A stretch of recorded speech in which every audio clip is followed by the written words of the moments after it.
দুর্গাপুর স্টেশনে নবান্নমুখীদের আটকানোর চেষ্টা। জিআরপি পুলিশ কর্মীরা আটকানোর চেষ্টা করলে পুলিশকে ঘিরে ধরে বিক্ষোভ। দুর্গাপুর স্টেশনে প্রতিবাদ মিছিল মহিলা ও বিজেপি কর্মীদের। উত্তেজনা দুর্গাপুর স্টেশনে। এবার দুর্গাপুর স্টেশনে ছাত্র সমাজকে আটকানোর চেষ্টা পুলিশের। জাতীয় পতাকার ফাইবার স্টিক লাগিয়ে নিয়ে যেতে হবে জিআরপি পুলিশ। এই বার্তা দেওয়ার পরই ক্ষোভে ফেটে পড়েন দুর্গাপুরের 4 নম্বর প্ল্যাটফর্মে। রীতিমতো প্ল্যাটফর্মে এই মহিলারা মিছিল শুরু করে দেয়।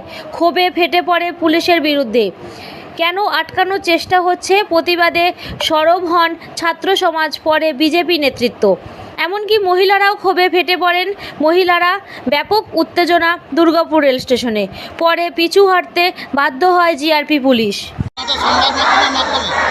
সুপ্রিম কোর্ট যেখানে নির্দেশ দিয়েছে এই শান্তিপূর্ণ আন্দোলনকে কোনো মতে বাধা দেওয়া যাবে না, সেখানে পুলিশ এবং পুলিশ মন্ত্রী মুখ্যমন্ত্রী মমতা ব্যানার্জি তারা কি সুপ্রিম কোর্টের নির্দেশ মানছেন না?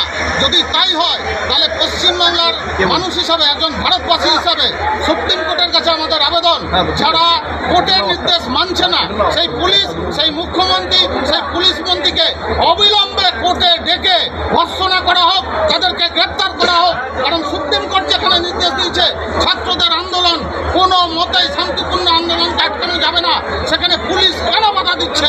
পুলিশের এই দ্বিচারিতা, পুলিশ সম্পূর্ণ মুখ্যমন্ত্রীর নির্দেশে আজকে এই কাজ করছেন। আমার নাম অভিজিৎ ভট্টাচার্য, ভারতীয় জনতা পার্টির। এখানে হচ্ছে প্রথম থেকেই একই জিনিস আমরা দেখছি, বলছে ন্যাশনাল ফ্ল্যাগে ফাইবারের স্টিক আছে সেটা দিয়ে নিয়ে যাওয়া হচ্ছে, বলছে যে সেটাও নিয়ে যাওয়া যাবে না, ট্রেনে কোনো আর্টিকেল ক্যারি করা যাবে না। হ্যাঁ, আটকানোর চেষ্টা করছি। তো আমরা বলছি যে জাতীয় পতাকা ভারতবর্ষের, সেটাকে বহন করে নিয়ে যাওয়া হচ্ছে, সেটা তো মমতা পুলিশের গাত্রদাহ। এই মমতা পুলিশের জন্য আজকে সারা বাংলার মানুষ অতিষ্ঠ হয়ে গেছে। বাংলার মা বোনেরা, বাংলার ছাত্র যুব, বাংলার প্রতিবাদী মানুষ, বাংলার চাকরিরত শিক্ষিকা শিক্ষক প্রত্যেকে আজকে বাংলায় আগুন জ্বলছে।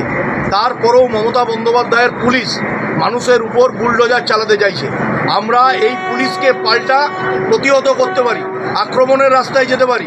আমরা ছাত্র সমাজ বলেছে শান্তিপূর্ণভাবে আন্দোলনে তারা যেন পৌঁছায়, সেই ব্যবস্থা সকাল থেকে আমরা রেখেছি।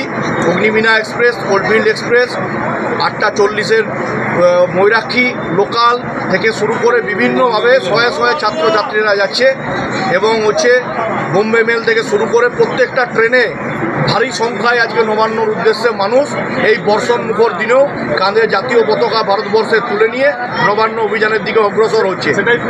সেটাকেও পুলিশ আটকানোর চেষ্টা করছে। এই অপদার্থ পুলিশ আসানসোলে আটকেছে, এই অপদার্থ পুলিশ রানীগঞ্জে আটকেছে, এই অপদার্থ পুলিশ পানাগড়ে আটকালো, এই অপদার্থ পুলিশ দুর্গাপুর স্টেশনেও সিভিকদেরকে দিয়ে, যে সিভিকদের বিরুদ্ধে হাইকোর্টের রায় আছে, সুপ্রিম কোর্টের রায় আছে, তাদেরকে দিয়ে ডায়েরি নিয়ে পেন নিয়ে বসিয়ে দেওয়া হয়েছে। কোন কোন নেতৃত্ব সহায়তা করছে, কারা নেতৃত্বরা যাচ্ছে তাদের নাম্বার নোট করুন, পরবর্তীকালে কেস করব। এই মমতা পুলিশকে বলে রাখি, এই হিজড়ে পুলিশ দিয়ে আমাদের কিছু করতে পারবে না। আমাদের বিরুদ্ধে কেস, কাবাড়ি কাচারি অনেক কিছু করেছে, আমাদেরকে এইভাবে আটকানো যাবে না। কিন্তু ওরা বলতে চায় যে ফাইবারের লাঠি এগুলো খুলে দিন, ন্যাশনাল ফ্ল্যাগটা নিয়ে যান। কিন্তু কেন ওনারা এইটুকু একটা জায়গাতেই ওনাদের ভয় পেয়ে গেল? পুলিশ মন্ত্রীর এই অবস্থা, এত বড় বড় ব্যারিকেড করে দিয়েছে, তাহলে জনগণের কাছে অন্যায় করেছে, তাই জন্য জনগণের কাছে ভয় পাচ্ছে ওনারা। তাই জন্য হ্যাঁ আমাদের আটকাচ্ছে, বলছে আপনারা ফেলে দিন। কেন আমরা ফেলবো? আমরা তো ন্যাশনাল ফ্ল্যাগ, আমরা তো কোনো পার্টির কোনো ফ্ল্যাগ নেই, আমরা দলীয় ফ্ল্যাগ তো নেই।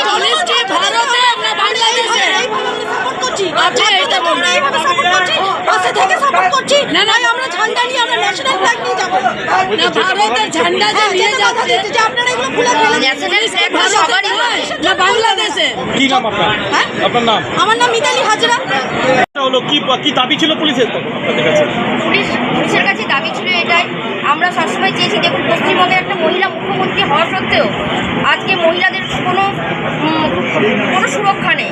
আজকে কতদিন হয়ে গেল আপনি বলুন, আজকে আমরা কোনো সুরক্ষিত আছি? মহিলা মুখ্যমন্ত্রী হতে আজকে মহিলাদের দিনের পর দিন ধর্ষণ হচ্ছে। এটা কেন মহিলা মুখ্যমন্ত্রী দেখছেন না? পুলিশ আটকালো, পুলিশ তো আমাদের দিদি ওনারা 5 রয়েছেন, ওনার চটিচাটা পুলিশ, ওনারা কি আমাদের দেখবেন? আমাদের মহিলাদের কোনো সুরক্ষিত আছি আমরা তো নেই। যার জন্য আমরা এটা কোনো রকম না করে আমরা চাইছি আমাদের মহিলারা সুরক্ষিত। আমরা কোনো দলের নই, আমরা মহিলারা সুরক্ষিত। আমার নাম সুমনা।